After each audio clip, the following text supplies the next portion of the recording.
mu ne ñu rey xale yi ñu torturer xale yi loi bi daf leen baal ñu ne ko loolu duñ ko wote ci lañ génne woon salle bi wote contre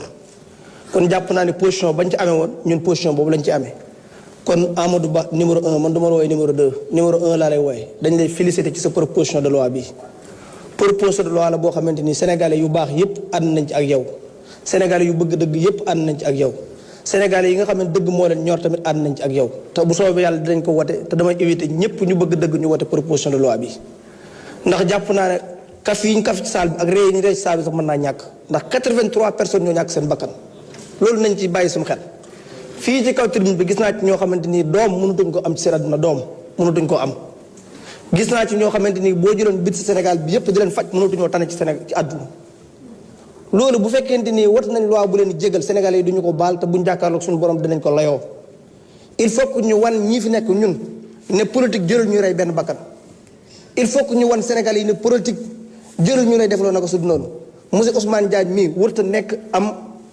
Thierno Ngor sa dëkk Rufisque wërta nekk am ministre de la justice boo xamante ni fu ko nguur gi jaarloo mu jaar fi Martin Faye wërta nekk am Moussa Fall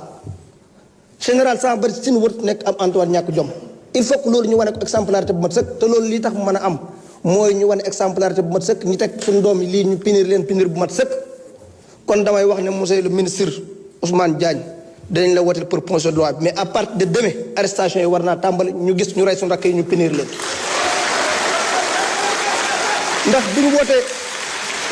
ndax bu ñu wootee proposition de loi bii ñu xëy suba mu mel ne rapport yi Sénégal yëpp dañu ab déception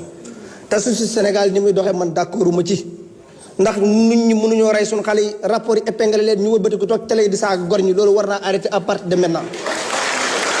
kon dinañ woote proposition de loi bi dinañ ko woote mais bu liñ bëgg mooy à partir de demain ñu rey suñu xale yi ñu xam leen te bëgg naa ñi nga xamante ni ñooy magistrat yi ñu defal leen ab tournée ñu dem seete ñi nga xamante ni ñoo faatu woon ci combat yi ñu dem seete ñi blessé ndax ñun def nañ semaine de la libération man ak honorable Guy Marius Sagna dañ ci fekk koo xam ne dafay tëdd wet gi dafa yàqu mënatul dox ci àddunaam gis ci koo xamante ni mënatul am ay bët gis ci koo xamante ni mënatul am ay tànk gis koo xamante ni boo ko joxoon bit Sénégal mënatul tane est-ce que loolu politique jar na ko kon il faut que ñu arrêté suñu caaxaan yii teg décision yu mat sëkk ñu rey suñu xale yi ñu punir leen loolu bu amul président Ousmane Sonko président Bassirou Diomaye Faye Abbas Fall man dinañ ko lay ak suñu borom kon jàpp naa ne li may tëjee samay kàddu mooy ñu delloo suñu xel ñun ñëpp fii complot mus fi am président Ousmane Sonko mus la demandé dara kooku président Ousmane Sonko mas naa demandé ab loi amnistie waxul dëgg encore une fois ku ko mën a wax waxul dëgg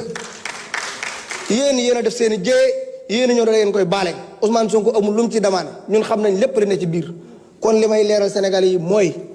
politique jërul ñu rey benn bakkan te loolu wër doon lu ñuy wax lu ñuy jëfe la war a nekk loi war naa sévère goo xamante ni bu ëllëgee ci biir ku génn di manifesté comme yéen constitution bi moom